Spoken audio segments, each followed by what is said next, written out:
বন্ধু নাকি কৌশল? আওয়ামী লীগকে নিয়ে বিএনপির নীরব সমীকরণ। ভোটের নিরঙ্কুশ জয়ের পর প্রথম সংবাদ সম্মেলনে তারেক রহমান যা বললেন তার চেয়েও বেশি গুরুত্বপূর্ণ তিনি যা বললেন না। শেখ হাসিনার প্রত্যাবর্তন, ভারতের ভূমিকা এবং আওয়ামী লীগের প্রতি অস্বাভাবিক সহনশীলতা, সব মিলিয়ে প্রশ্ন উঠছে, বিএনপি কি পুরনো শত্রুকে নতুন করে জায়গা দিচ্ছে? ভোট শেষ, রায় হয়ে গেছে। দেশের 2/3 আসনে জয় নিশ্চিত করে সরকার গঠন করতে যাচ্ছে বাংলাদেশ জাতীয়তাবাদী দল বিএনপি। আর ঠিক সেই মুহূর্তেই রাজনীতির বাতাসে ভেসে আসে এক অস্বস্তিকর প্রশ্ন, বিএনপি কি ক্ষমতায় এসে প্রতিশোধ নেবে নাকি প্রতিদ্বন্দ্বীকেই নতুন করে বাঁচিয়ে তুলবে? এই প্রশ্নটা হঠাৎ আসেনি, এসেছে তারেক রহমানের প্রথম সংবাদ সম্মেলনের প্রতিটি শব্দ, প্রতিটি নীরবতা থেকে। শেখ হাসিনাকে ফেরানো নিয়ে কণ্ঠে দৃঢ়তা, ভাষায় সংযম। ভোটের আগে আওয়ামী ভোটারদের নিজের কাছে টানতে বিএনপির ছিল অনেক রকম প্রতিশ্রুতি। নির্বাচনের পর ক্ষমতাচ্যুত সাবেক প্রধানমন্ত্রী শেখ হাসিনাকে দেশে ফিরিয়ে আনা হবে কিনা এই প্রশ্নে তারেক রহমানের উত্তর ছিল ঠান্ডা, হিসেবি। তিনি বলেন এটি আইনি প্রক্রিয়ার উপর নির্ভর করে। কিন্তু বাংলাদেশের রাজনীতিতে কি কখনো শুধু আইনি প্রক্রিয়াই শেষ কথা? যে দল বছরের পর বছর মামলা, জেল, নির্যাতন আর নির্বাসনের শিকার, তাদের মুখে এমন সংযত উত্তর অনেককেই অবাক করেছে। আরও অবাক করেছে দুর্নীতির মামলা চলবে কিনা, আন্তর্জাতিক অপরাধ আদালতের রায় পুনর্বিবেচনা হবে কিনা, এসব প্রশ্নে মুখে কলুপ এঁটে রাখা। এই নীরবতা কি কৌশল নাকি কোনো অদৃশ্য সমঝোতার প্রথম ইঙ্গিত?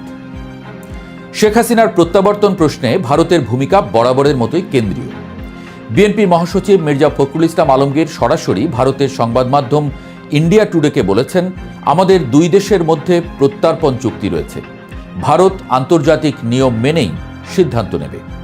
এখানেই প্রশ্নটা জোরালো হয়, যে ভারত এতদিন আওয়ামী লীগের ঘনিষ্ঠ মিত্র ছিল, সেই ভারতের উপর বিএনপির এই আত্মবিশ্বাস কি নিছক আশাবাদ, নাকি নয়াদিল্লি ইতোমধ্যে বুঝে গেছে ঢাকার ক্ষমতার চাবি এবার অন্য হাতে?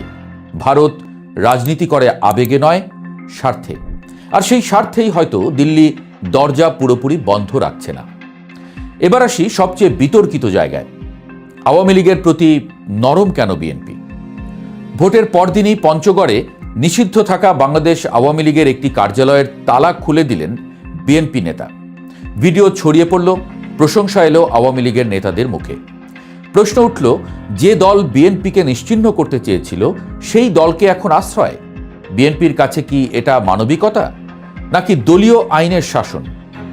কিন্তু প্রশ্নটা জটিল হলো, রাজনীতি কি কখনো এত সরল? রাজনীতির ভেতরে লোকজন জানেন এই গল্পে আর একটা নাম ঘুরে ফিরে আসে, তা হলো বাংলাদেশ জামায়াতে ইসলামী। বিএনপি জানে জামায়াতকে সামনে আনলে আন্তর্জাতিক এবং জাতীয় দুই জায়গাতেই চাপ বাড়বে। এও জানে এই ভারতের সঙ্গে সম্পর্ক আরও জটিল হবে। আর তাই কি আওয়ামী লীগকে পুরো শত্রু না বানিয়ে নিয়ন্ত্রিত প্রতিদ্বন্দ্বী হিসেবে রাখা, অর্থাৎ এক ঢিলে দুই পাখি, জামায়াত ঠেকানো আর আন্তর্জাতিক মহলে নিজেকে মডারেট প্রমাণ করা? তারেক রহমানের ভাষায় প্রতিশোধের আগুন নেই, বরং আছে শীতল হিসাব। তিনি জানেন দেশে আওয়ামী লীগের বড় ভোট ব্যাংক আছে, রাষ্ট্রযন্ত্রের ভেতরেও আছে তাদের ছায়া। এক ঝটকায় সব ভাঙবে স্থিতিশীলতাই। কিন্তু এখানেই বিপদ, অতীতের অত্যাচার ভুলে গেলে ইতিহাস ক্ষমা করে না। জনগণও এখন বেশ রাজনৈতিক সচেতন। বিএনপি আজ ক্ষমতার শীর্ষে, কিন্তু ক্ষমতা টিকিয়ে রাখার সবচেয়ে কঠিন পরীক্ষা এখান থেকেই শুরু। বিশেষজ্ঞরা বলছেন, আওয়ামী লীগের প্রতি এই নরমতা যদি কৌশল হয়, তবে সেটি হতে হবে সময় সীমাবদ্ধ, শর্তযুক্ত।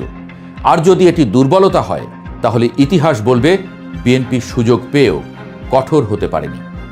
ভারত দিক বদলাচ্ছে নিজের স্বার্থে, আন্তর্জাতিক মহল তাকিয়ে আছে পরবর্তী পদক্ষেপের দিকে।